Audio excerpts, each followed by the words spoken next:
Let's begin. I need you to start from the beginning.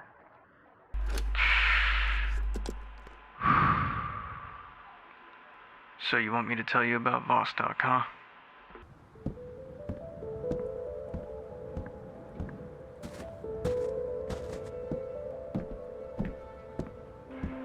I was contracted out with a contingency unit in support of the Finnish troops. Russia was trying to take control of the border to keep civilians from pulling out of Vostok. I can't recall how long it went on, but there was hardly anyone left. We were supposed to meet with the contact in Vostok to withdraw the last regiment of Finnish troops I was with, but we were ambushed. I'm not sure if anyone else survived. I had to recross the border back to a village we called Area 5. I had lost all my kit in an explosion during the attack, but I was able to find shelter in a cabin on the outskirts of the village.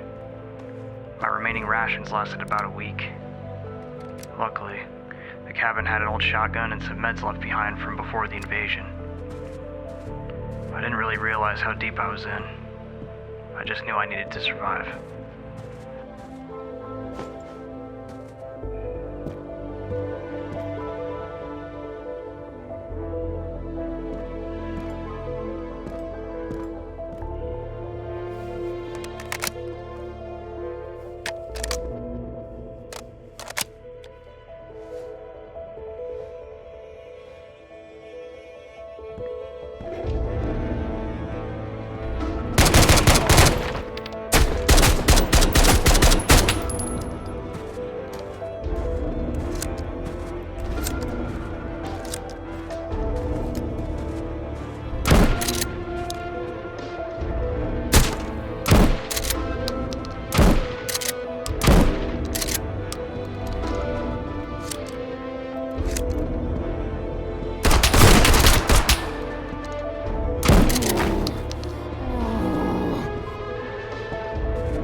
The air cut with cold like a razor. I needed to search for better equipment. If starvation didn't kill me first, the frostbite would. I decided to head into the village to scavenge for clothes, rations, and hopefully find some medical supplies along the way. There were plenty of houses left abandoned after the invasion. I just had to pray the bandits hadn't gotten to them first.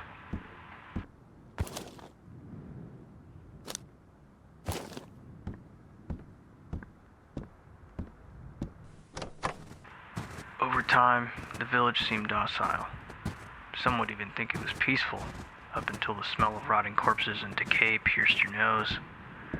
What appeared as a ghost town was routinely picked apart by bandits. At first glance, they seemed like scavengers, clawing to survive another day. But they were nothing more than scum. They preyed on anyone they saw, killing and stealing. They usually never strayed far from Area 5, and even though they were usually ill-equipped, the faint reminder of what an AKM could do to a human skull always crept in the back of my mind. I had seen death, but eliminating anyone you came across was a different kind of evil. It's easier to destroy the enemy, separated by a uniform. Now I suffered the same fate, having to treat any person as hostile. There were no rules of engagement left here, but then again, there wasn't much left to begin with.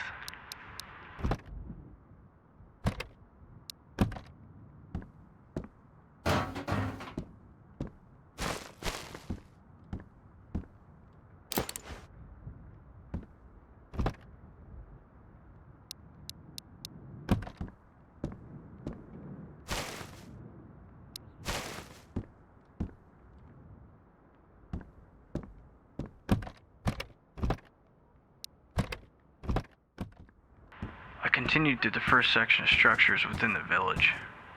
I was lucky enough to acquire some food, an additional weapon, as well as an optic. I found an interesting retro duffel. Although stylish and capable of holding a good amount of equipment, I needed to try and find some gear that would keep me concealed should I come across any combatants. I decided to press and continue my search for anything of value. For now, I was confident the cold would deter a large enemy presence, but I needed to ensure that I properly cleared the structures before looting. Any comfort I thought I had was irrelevant. There was no longer any room for error or bad judgment. If I was to infiltrate Vostok, I needed to be switched on at all times.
To my surprise, I had found what appeared to be a small bandit stash in one of the houses. A couple Makarovs, toolbox, along with some other useful items. The fleece I found helped with the cold, and it was better than the bright red windbreaker I had found in the cabin. I felt some relief, no longer being a big red target for any bandits hiding in the woodline. Continuing on, I approached the heart of the village. I spotted a multi-story building that looked like it might be a hotspot for bandits to camp out, so I had to proceed quickly.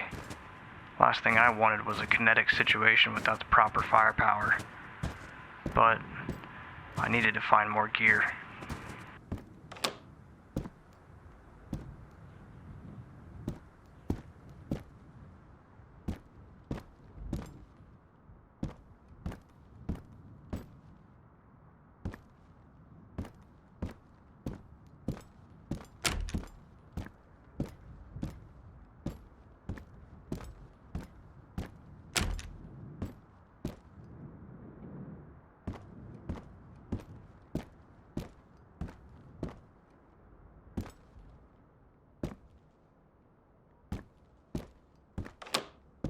As I cleared the structure, I observed a bandit.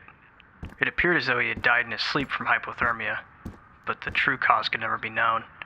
I had to stay vigilant. I needed to ensure I covered all my angles, even the windows. If another bandit did the killing, who's to say he won't come back looking for more?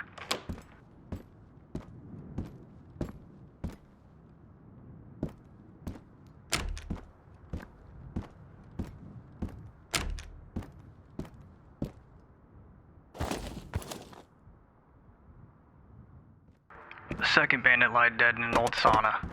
Poor bastard was probably trying to heat up, or worse, hide. I struggled with the thoughts of empathy, knowing if I was in the same situation, these bandits wouldn't spare me the same. Regardless, I needed to stay focused. The real threat was alive and well, but it wasn't only humans. I needed to find rations and medical supplies if I had any chance of living through the night.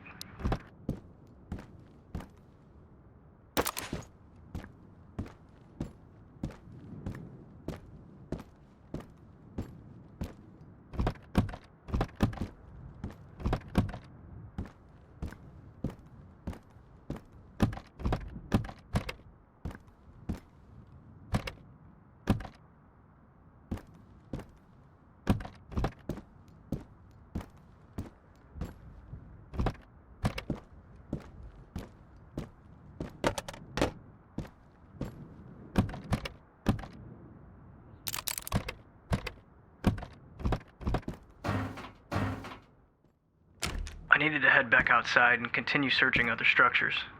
The cold wind cut into my face, reminding me of the brutality of Mother Nature. I observed a yellow house across the road. My plan was to remain along the start of the town in the event I took heavy contact. Bandits usually travel in groups, and I didn't want to risk facing that with inadequate firepower, but I needed to find more rations.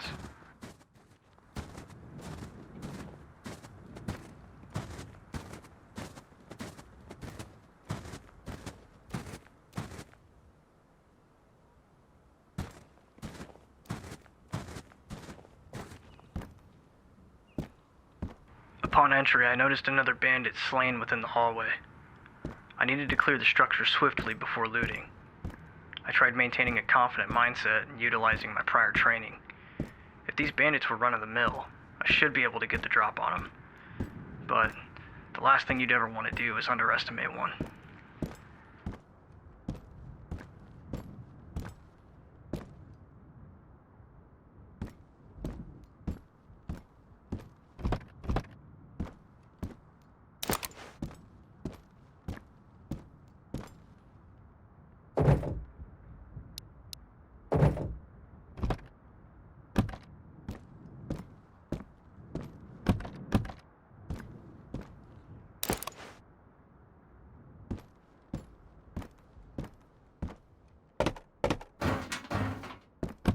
My search yielded little reward. I was starting to become less hopeful. What small amounts of ammo and equipment I attained were useful, but I had to keep searching before heading back. Next to the house was a small red shack. It seemed enticing, but I couldn't allow that to sway me into comfort. I had to expect a bandit around every corner.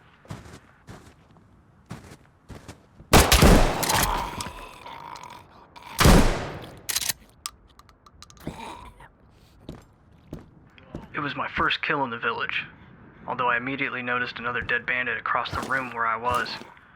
It appeared as though one of them got greedy and took the other one out. This caused me to feel nothing for my actions.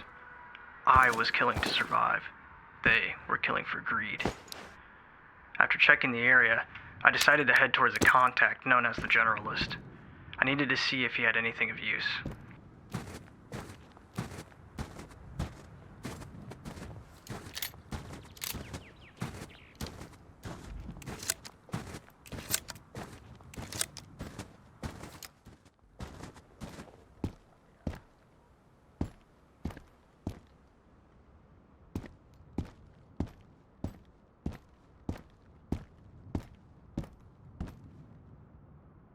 No, katsotaas mitä tuolta oikein löytyy. The generalist was a man of many words, although you could rarely tell what the hell he was saying. He had an item I was in need of, as well as plenty of rations. I offered some supplies, and I figured a refreshing beer might do the trick. I could still remember the smell of the cigarette smoke pouring from his rambling mouth. He always seemed to have what his clientele were in need of, if you want to call it that.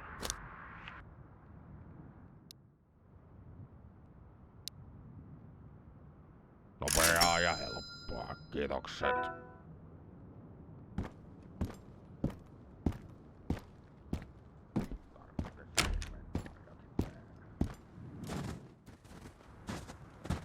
I remember spotting a campsite as I made my way back. Deciding to stop and regain some heat, I took the time to observe the shotgun I had found in my cabin. The thought that this weapon was once used by a hunter to provide, and yet here I was using it to take life away. The thought passed as soon as it came, with the heavy reminder that I needed to offload these supplies and plan for the next day.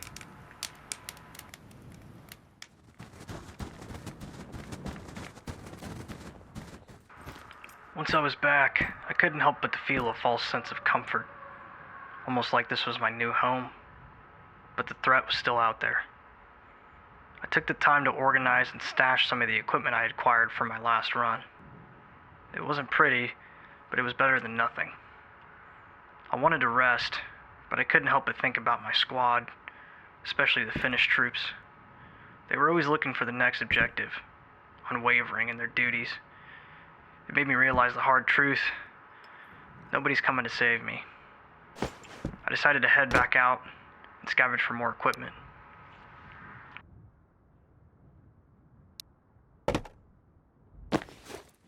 My plan was to take the initial route I had taken earlier. With it becoming dark, I needed to ensure I maximized my time efficiently. I didn't want to get caught in the open. But then again, I wasn't always that fortunate.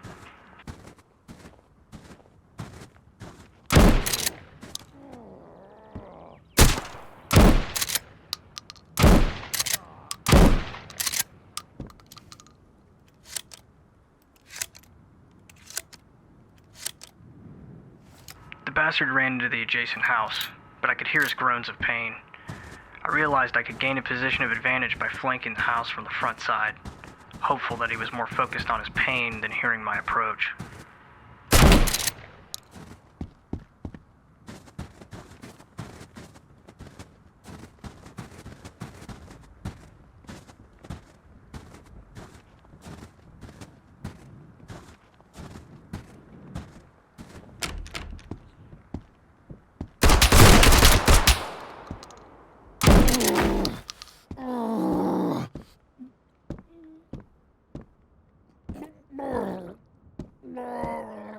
His groans of death almost came as a relief, knowing that I had survived the encounter, although it wasn't without injury.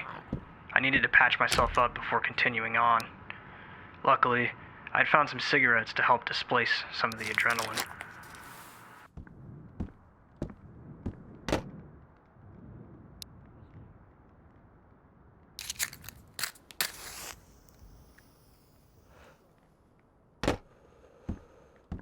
The smell of the cigarette filled the house like a dense fog, my head feeling the effects on the nicotine.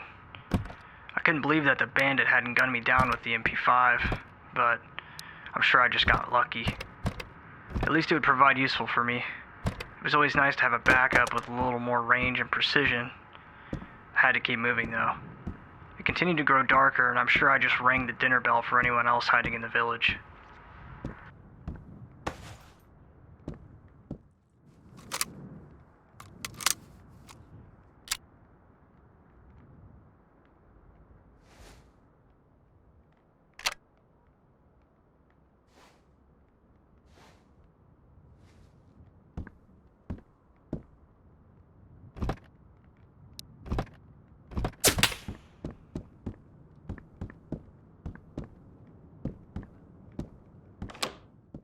I felt the heat of the round as it passed over me.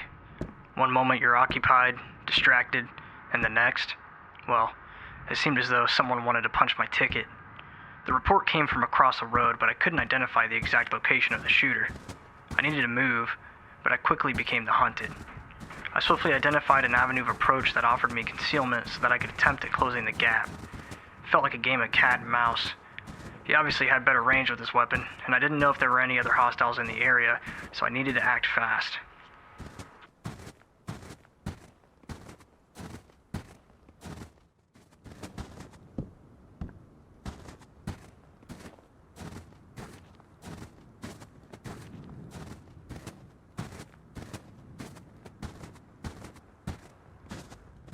I decided to close in on the general location of where the shooting came from. I didn't notice anything at first. It was eerie how quiet it was. I quickly moved into a small shed to replenish before continuing to find the threat. If I was going to die, I didn't want to die hungry. Little did I know, danger was lurking close.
I was ill-equipped, injured, and outgunned.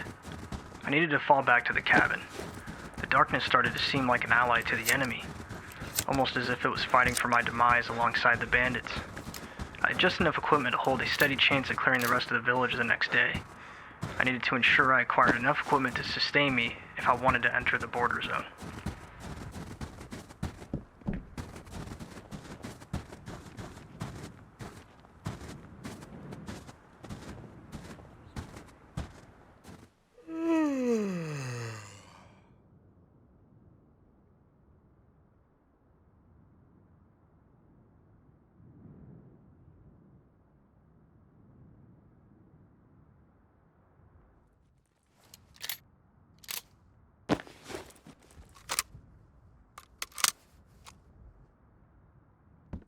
I could hardly sleep. The pain from my last encounter forced me awake. I knew I needed more medical sustainment, so a trip back out would have to do.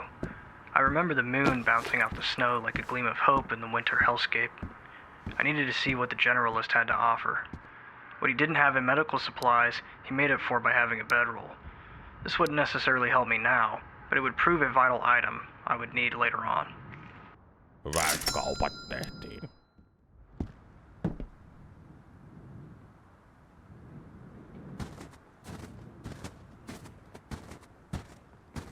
As I headed out, I couldn't help but feel off as I approached a set of houses. It was almost like someone was watching me. The crunch of the snow beneath my boots would surely expose my presence to anyone hiding inside, so I needed to stay frosty. And I wasn't talking about the cold.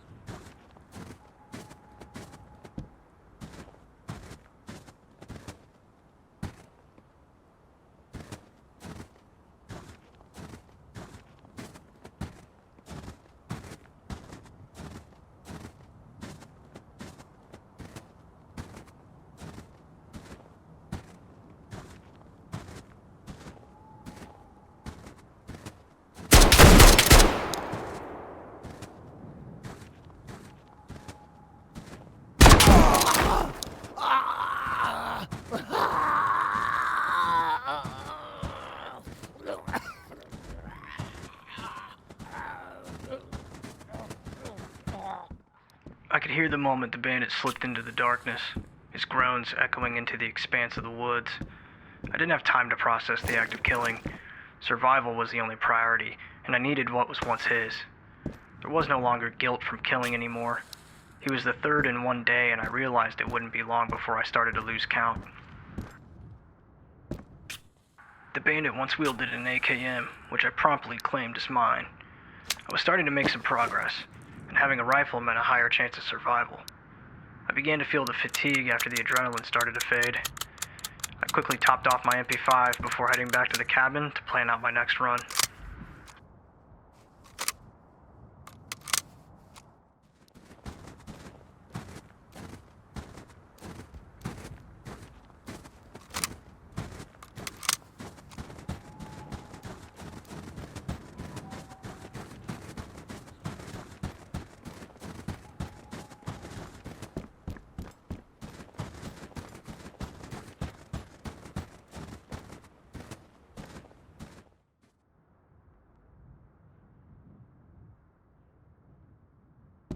I'd finally gotten some much-needed rest, although the pain still persisted. I staged some equipment before loading up with the AKM I had acquired the night before. I knew if I had any chance at finding some medical supplies, it would be in the heart of the village, so having better firepower was required.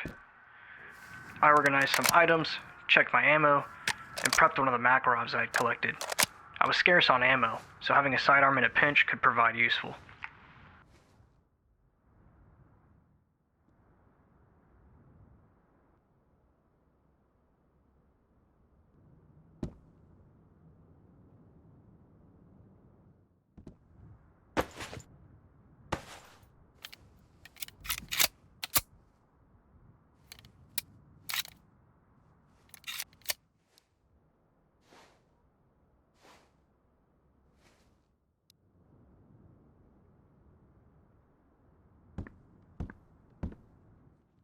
The morning cold enhanced the pain from my injuries, but I was determined to find supplies.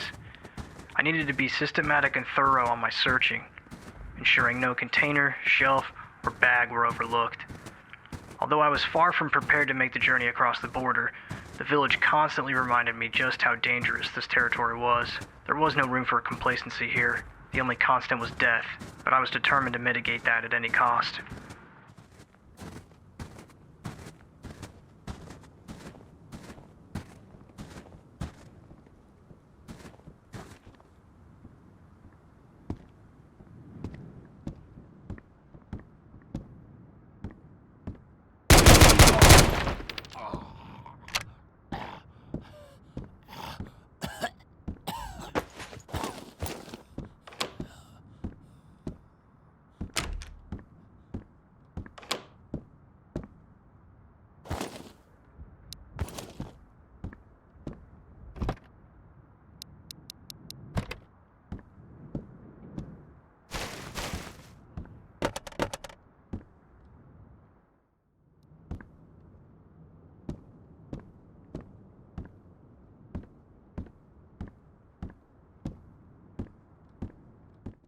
I scavenged the house, looking for anything of use.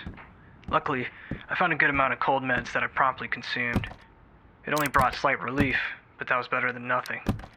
I was able to find a new set of combat boots, some ammunition, and more supplies throughout the house. Although it had appeared that the bandits moved location since my last trek through.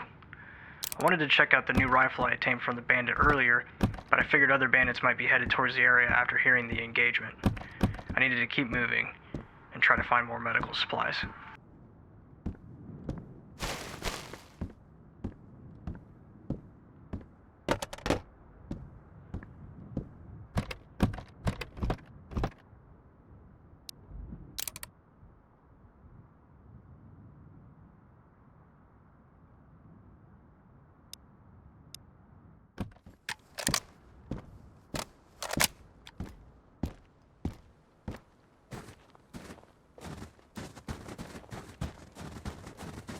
I moved down to the next structure. Proper clearance was paramount. It only takes one bandit hiding in a corner to fast-track you into the forever box. I was almost done with my initial clear when I heard one of them calling out. I was immediately on edge. The woodline covered the backside of the house, granting the enemy heavy concealment. I had to remain vigilant of the windows while I continued to search. I didn't want to waste any time in the house, but I desperately needed meds.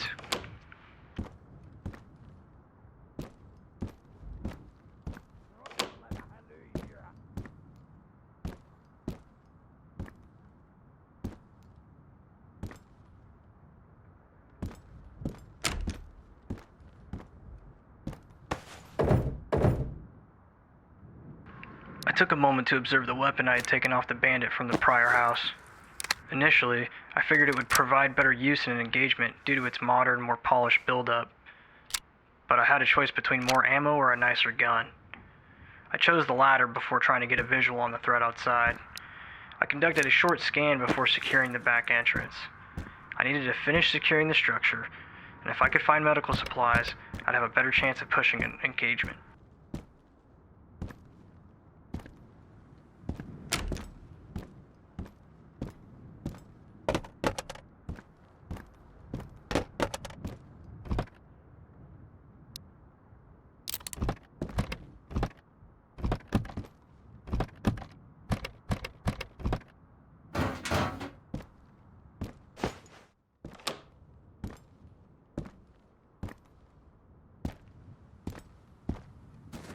I was able to find a survival kit on the table in the kitchen.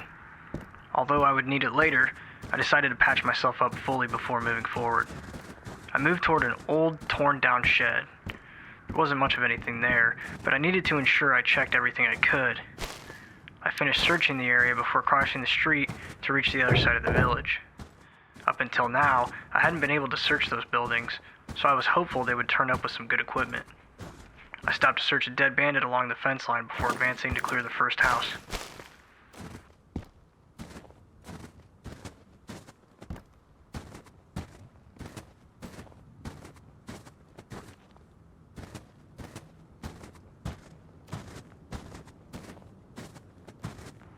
The house was a single-story building littered with windows. My approach had to be tactful. All it would take was a barrage of 7.62 to end it all. With that in mind, once entry was made, I was also at a disadvantage from a multitude of angles from outside the structure. I ensured to thoroughly clear the structure before searching. Unbeknownst to me, those windows would soon prove to be a threat.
The round snapped through the window, splintering and throwing wooden fragments from the wall behind me. Although I had remained vigilant and routinely checked the wood line, I had no visual on the shooter. From the sound of the impact, I assumed it was a high-caliber round. Shots were being sent in controlled succession of one another. I made the deduction that I was facing a lone shooter, most likely armed with a Mosin. Since I couldn't hear the report of the rifle, I knew that he was either far away or suppressed. This wasn't some trigger-happy bandit. This was someone calculated and out for blood.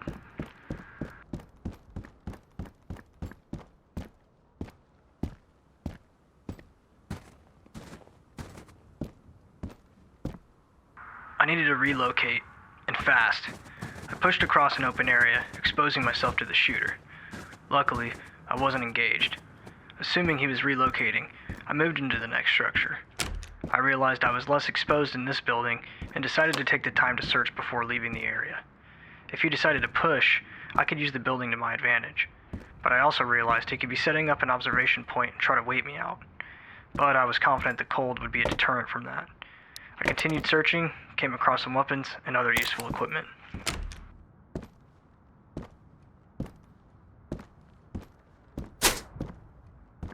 The shooter still had my number, so I needed to make sure I hurried up, finished grabbing what I could find, and get the hell out of there before I caught a stray.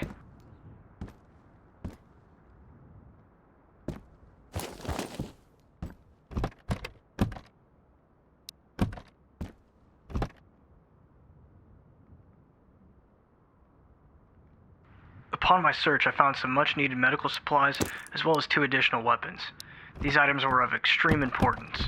The modern builds of the weapon systems would allow me to utilize a multitude of optics and attachments, which in turn would make me more effective in combat, while the meds would provide me with operational sustainment. I delegated some gear, packed as much as I could, and realized now was the time, if any, to get the hell out of there and get back to the cabin. I was confident that I had finally found enough gear to prepare for a recon mission at the border zone. The only problem was, I was still taking contact from our friend in the wood line.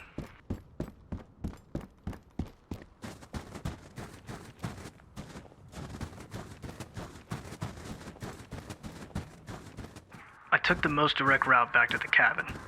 I could feel the weight of my pack resisting against me upon every step. I needed to secure this equipment if I had any chance of making it through the border zone. I slowed down, ensuring vigilance as I passed by clusters of houses. As I kept moving, I could see the cabin in the distance. It was relatively close, yet felt so far away with the realization of needing to secure this equipment. Unfortunately, I wasn't the only one looking at the cabin.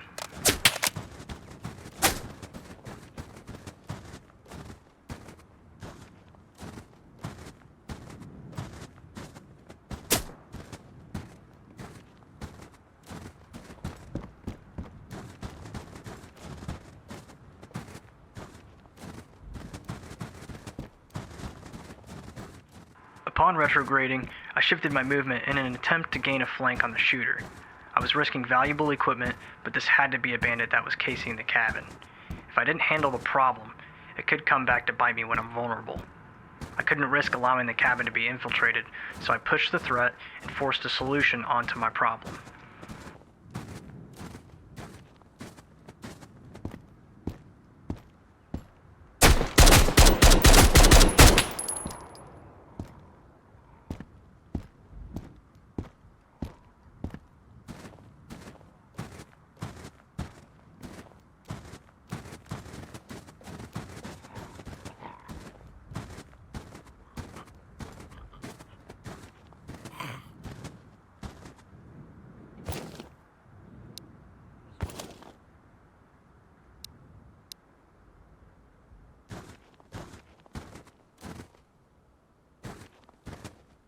The gunman had been camping out on a hill adjacent to the cabin. I assumed he had only been there a short time due to the lack of equipment in the tents. The multiple tents had me curious as to what he was planning. I was unsure whether or not he was planning an attack with a group. It was possible he had seen me traveling back and thought to attempt and eliminate me himself. Irregardless, he was equipped with an old AKS-74U, which explains his inaccuracy at range during the initial engagement. I still needed to get back to the cabin. I had a lot of planning ahead of me, and I needed to take time to recuperate before heading into the border zone. I wasn't sure what was ahead of me, but I needed to take any action to prepare for the worst.